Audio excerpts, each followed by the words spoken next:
সবাইকে হ্যালো, আমি interview queen Alicia আটুট, বডি বিল্ডিং এবং জীবনযাত্রার এক কিংবদন্তিকে আমার সাক্ষাৎকারে স্বাগত জানাতে পেরে আমি খুবই আনন্দিত।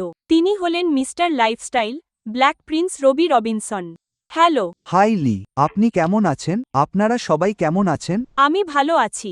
আপনার কি খবর? দারুণ, ভালোই চলছে। আপনার দিনটি কেমন যাচ্ছে জানতে চাই, কারণ আমি জানি আপনি অনেক আগেই ঘুম থেকে উঠেছেন। সেখানে এখন মাত্র সকাল 7টা বাজে। আপনি খুব সকালে ওঠেন, আপনি কঠোর পরিশ্রম করেন, সকালে তাড়াতাড়ি ওঠেন। তো আপনার দিনটি এখন পর্যন্ত কেমন কাটছে? দারুণ। আমি সকালের নাস্তার জন্য অপেক্ষা করছি। আমি প্রতিদিন সকাল 8টার দিকে নাস্তা করি।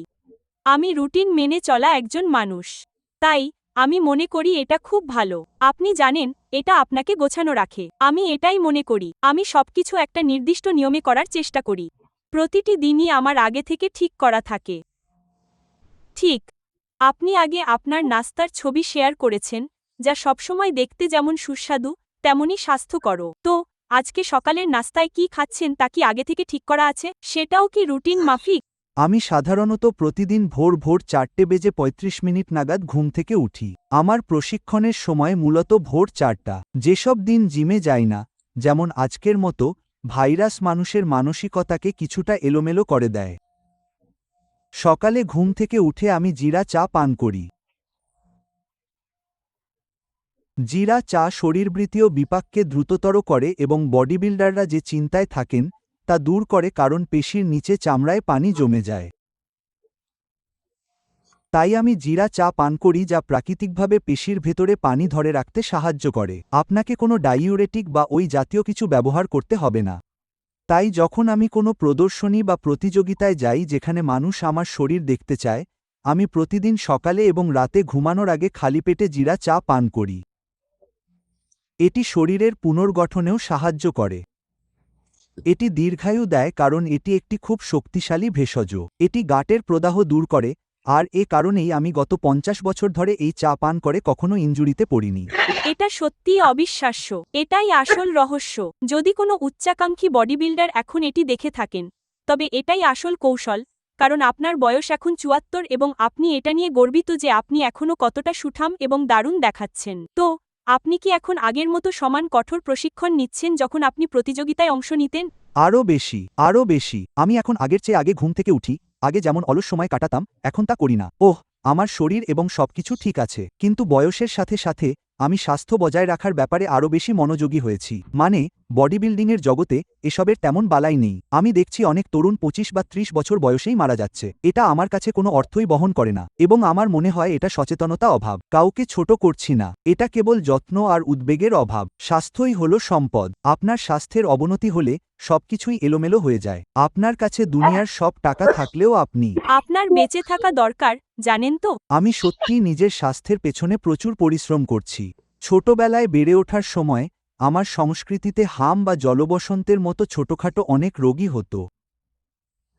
আর আমার ক্ষেত্রে বিষয়টি ছিল এমন যে আমার সিকাল সেল অ্যানিমিয়া ছিল, অথচ আমি তা জানতাম না। আমি এখানে এসেছিলাম একজন বডি বিল্ডার হতে, বিখ্যাত হতে চেয়েছিলাম, অনেক টাকা, সুন্দরী নারী, বাড়ি আর গাড়ি চেয়েছিলাম। সেটাই ছিল আমার লক্ষ্য। কিন্তু এখানে আসার পর আমি বডি বিল্ডিংয়ের সাথে জড়িয়ে পড়ি। আমি জানতাম না যে অ্যানাবলিক স্টেরয়েড এই জগতের একটি অংশ।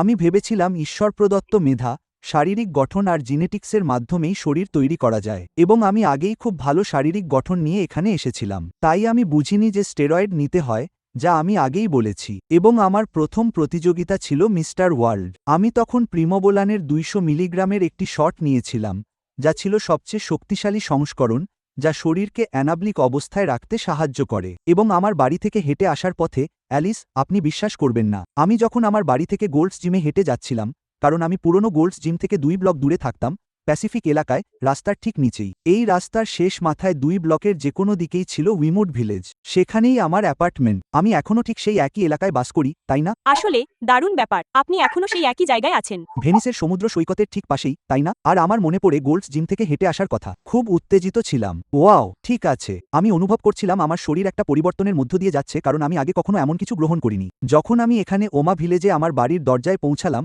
আমি মেঝেতে লুটিয়ে পড়লাম। আমার গায়ের রং কালো হলেও আমি ধূসর হয়ে গিয়েছিলাম। সেই সময়ের আমার প্রেমিকা খুব ভয় পেয়ে গিয়েছিল, কারণ সেও জানত না যে আমার এটা হয়েছে। আমি সেখানে কাঁপছিলাম এবং মনে হচ্ছিল আমি সত্যিই মারা যাচ্ছি। সে আমাকে টেনে বাথটাবের কাছে নিয়ে গেল, বাথটাবের ভেতর রাখল আর ঠান্ডা পানি ছেড়ে দিল। ঠান্ডা পানি যেন আমার শরীরকে বাস্তবে ফিরিয়ে এনেছিল। আর আমি সেটা কাটিয়ে উঠলাম। সেই মুহূর্ত থেকে আমি খুব ভয় পেয়ে গিয়েছিলাম, কারণ আমি জানতাম না কি হয়েছিল, যদিও আমি সুস্থ হয়ে উঠেছিলাম। আমি নিউ ইয়র্ক গেলাম, সব বডি পার্ট জিতে নিলাম এবং বিশ্বকে হারিয়ে দিলাম।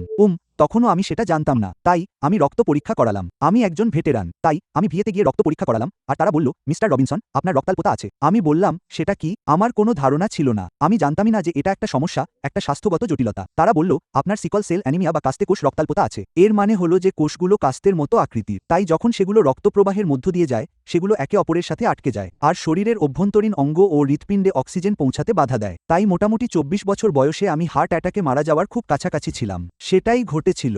সেটা পুরোপুরি সত্য। কিন্তু আপনি জানেন, আপনি বাঁচেন, আপনি শেখেন, আর যত বড় হন। আমি আপনাকে ঠিক তাই বলেছি। আমি সেই 25 বছর বয়স থেকে আমার স্বাস্থ্যের কদর করতে শুরু করি, তার চেয়েও বেশি যখন আমি ছোট ছিলাম, কারণ আমি একটা খামারে বড় হয়েছি। তাই সবকিছুই ছিল প্রাকৃতিক। আপনি জানেন, আমি যখন এখানে এলাম, আমি সাদা পাউরুটি আর ডিম খেতাম অন্য সবার মতোই। তারপর আমি বুঝতে পারলাম যে আপনার স্বাস্থ্যই আপনার সম্পদ। আপনাকে সত্যিই নিজের যত্ন নিতে হবে। অনেকেই মনে করে না যে এটা গুরুত্বপূর্ণ, কিন্তু আপনি জানেন, আমার এই বয়সে আমি নিজেকে সুস্থ ও তরুণ রাখার জন্য কঠোর পরিশ্রম করেছি এবং প্রাণবন্ত অনুভব করছি। আর আপনি জানেন, আমার 74 বছর বয়স দেখে সেটা মনে হয় না। আমার মনে হয় আমি যেসব স্বাস্থ্যকর কাজ করেছি তার ফলেই এটা সম্ভব হয়েছে। সত্যিই আমি তা বিশ্বাস করি। বেশি কথা বলতে চাই না, কিন্তু আমি জীবন নিয়ে খুব উত্তেজিত। আপনাকে উত্তেজিত থাকতেই হবে, এবং এটি এমন একটি বিষয় যা আপনাকে একই সাথে আরও শক্তিশালী ও উন্নত হওয়ার অনুপ্রেরণা যোগায়। আমি জানি আপনি নিজেকে জীবিত সবচেয়ে স্বাস্থ্যবান মানুষ হিসেবে অভিহিত করেছেন, তাই আপনার জীবনের পেছনের সেই গল্প শোনাটা সত্যিই অবিশ্বাস্য, যেখানে আপনি প্রায় জীবন হারিয়েই ফেলেছিলেন এবং কিভাবে সেই ঘটনা আপনার জীবনকে 180 ডিগ্রি ঘুরিয়ে বর্তমানের মতো এতটা স্বাস্থ্যবান করে তুলল। হ্যাঁ, আমি এটা শুধু আমার মানে, মাঝে মাঝে হয়তো আপনি বিশ্বাস করবেন না, পুরুষরা সাধারণত কাঁদে না, কিন্তু আমি এই ভেবে কেঁদে ফেলি যে আমি নিজেকে খুব বড় কোনো বিপদে ফেলে দিয়েছিলাম। এবং তারপর আমি বুঝলাম যে আমি যখন এর ভেতর আরও জড়িয়ে পড়লাম এবং আরও পরিচিত হয়ে উঠলাম, তখন আইবিবি সংস্থা এবং কর্তা ব্যক্তিরা চাইছিল আমি আরও বড় হই, কিন্তু আমি তা প্রত্যাখ্যান করলাম। আমি শুধু বললাম না, কারণ আমি সেখানে কোনো লাভ বা পারিশ্রমিক দেখছিলাম না। বিশেষ করে যদি আপনি কৃষ্ণাঙ্গ হন, তবে তারা আপনাকে কোনো টাকা দেবে না। তারা সেই টাকা বেশিরভাগ কুস্তিগির বা অন্য লোকেদের দিয়ে দিত। কিন্তু তাতে আমার কিছু যায় আসেনি। আমি মনে প্রাণে বিশ্বাস করতাম যে আমি সফল হব, বিখ্যাত হব এবং সেই সব কিছু অর্জন করব যা আমি আমার কুকুরটিকে তার মৃত্যুর আগে 5 পয়সার বিনিময়ে বলেছিলাম।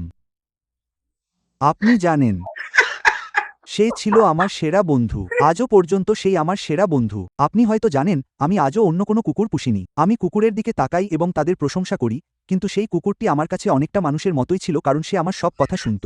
আপনি জানেন কি, আমি 1.5 বছর আগে আমার একটি কুকুরকে হারিয়েছি। আমার 5 বছর বয়স থেকে সে আমার সাথে ছিল। আমার এখন বয়স 25। এমন কোনো দিন যায় না যেদিন আমি তাকে নিয়ে ভাবি না বা আমি দেখি সে একটি বড় সাদা তুলতুলে কুকুর ছিল। কখনো কখনো চোখের কোণে ঝাড়ুর মতো কিছু দেখলে মনে হয় সেটি বোধহয় সে। মানে, এটা আপনাকে ছেড়ে যায় না। আমি সেই অনুভূতিটা বুঝি। আমি কুকুরের দিকে তাকাই, কুকুরটিকে দেখি, আর সেই কুকুরটি। এবং কুকুরদের জগতেও কি এমনটা হয় না? এটি এমন একটি বিষয় যেখানে আমি অন্য যেকোনো মানুষের চেয়ে আমার কুকুরের সাথেই বেশি কথা বলেছি। আমি আপনার কাছে শপথ করে বলছি। একদম ঠিক, একদম। আমাকে নিজেও সেটা স্বীকার করতে হবে। ছোটবেলা থেকে বড় হওয়া পর্যন্ত আমার সারাটা জীবন সেই কুকুরটিই ছিল আমার বন্ধু। আমি আপনাকে বলছি, এখনো কথা বলার সময় আমার চোখে জল চলে আসে। আমার মনে আছে দরজা দিয়ে বেরিয়ে যাওয়ার মুহূর্তটা। সে সাধারণত সকালে সিঁড়ি বেয়ে উঠে আসত, ধোপাদপ দরজায় আঁচড় কাটত ভেতরে আসার জন্য, আর তখনই আমার খেয়াল হলো, কি হলো, 5 সেন্ট কোথায়? তারপর আমি দরজা খুলে বললাম, 5, ওহে ছেলে। আমি তাকে ডাকছিলাম, আর আমি জানি আমাদের প্রিয় জায়গা ছিল সিঁড়ির নিচে, কারণ আমরা সিঁড়ির নিচে বসে বয়স্কদের সব কথাবার্তা শুনতাম। আমি বাচ্চা থাকতে চাইনি, আমি বড় হতে চেয়েছিলাম। আমি জানতে চাইতাম কি ঘটছে, তাই আমি একটু কৌতূহলী ছিলাম, বুঝতেই পারছেন।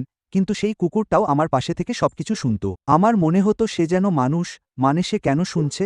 যাই হোক, আসল কথা হলো, যখন আমি তাকে মৃত অবস্থায় পেলাম, আমি ভেবেছিলাম পুরো পৃথিবী, আমার সংস্কৃতিতে মানুষ বা কোনো কিছু যে মারা যায়, সেটা আমি জানতাম না। তারা এসব নিয়ে কথা বলে না, তারা আপনাকেই এটা শিখতে দেয়।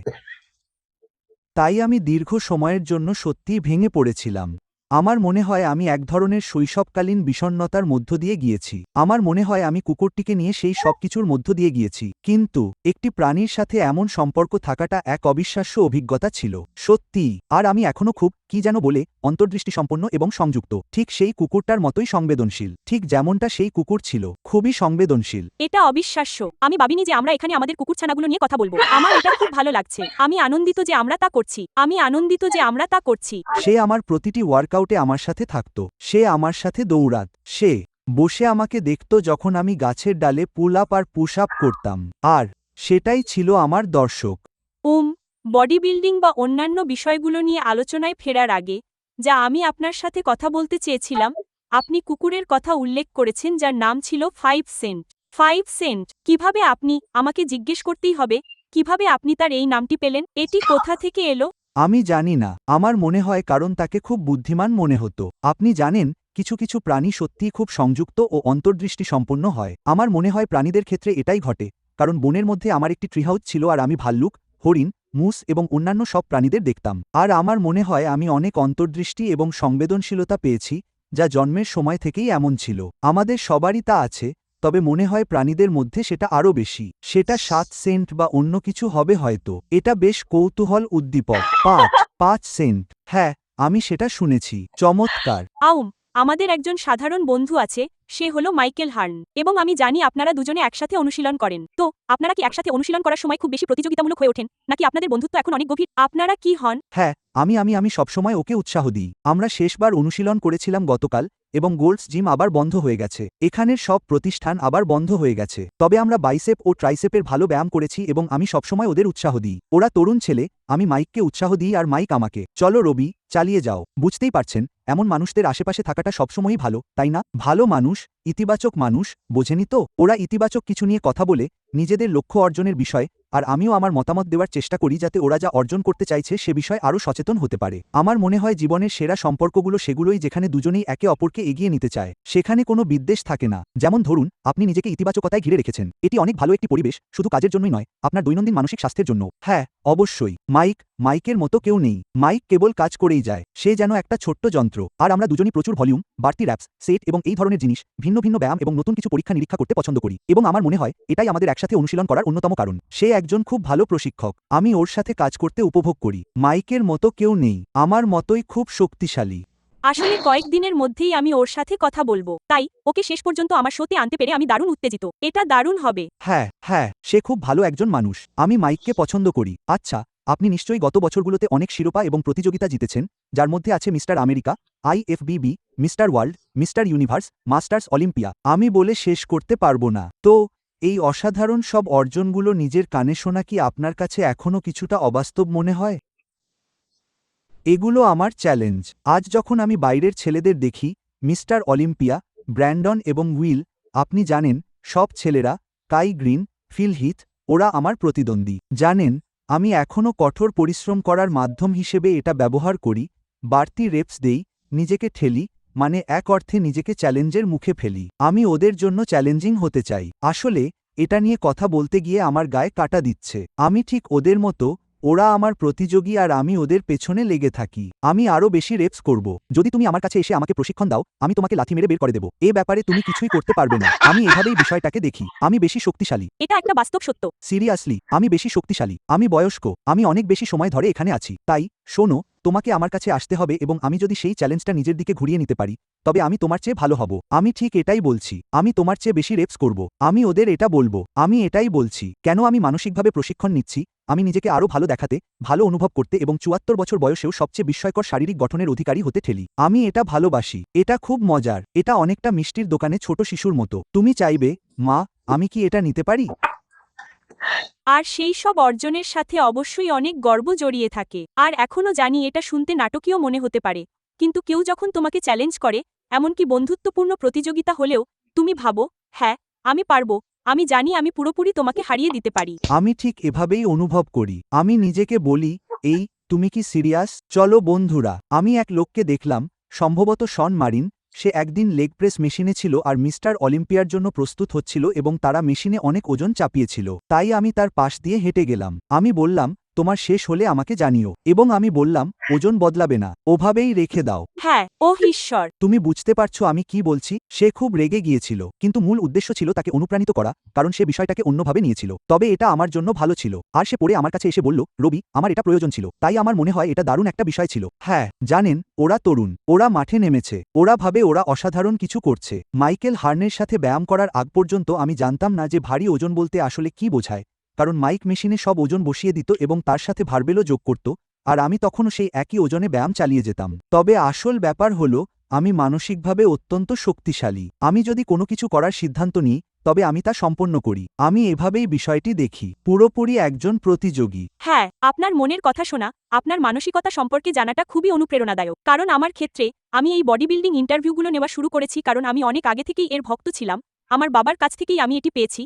তবে আমি সম্প্রতি ৩-৪ মাস ধরে বেশ টাইভিরাভাবে ব্যায়াম শুরু করেছি। তাই আপনার ইচ্ছাশক্তি এবং এর প্রতি আপনার আবেগ সম্পর্কে শোনাটা আমার কাছে অত্যন্ত অনুপ্রেরণাদায়ক। তাই রবি, সময় নিয়ে এখানে আসার জন্য আমি আপনাকে অনেক ধন্যবাদ জানাতে চাই। এটি আমার জন্য আনন্দের ছিল। ধন্যবাদ, আমাকে এখানে আমন্ত্রণ জানানোর জন্য ধন্যবাদ। এটি আমার জন্য আনন্দের ছিল। সবাই, আজ আমাদের সাথে ছিলেন কিংবদন্তি রবি রবিনসন। আমি ইন্টারভিউ কুইন, অ্যালিশিয়া 2। সব এক্সক্লুসিভ ইন্টারভিউ এবং ফিচারের জন্য aliai.com ভিজিট করতে ভুলবেন না। এবং পরবর্তী পর্বে আপনাদের সবার সাথে আবার দেখা হবে। সবাইকে বিদায়। ধন্যবাদ, ম্যাডাম, আপনার দিনটি শুভ হোক।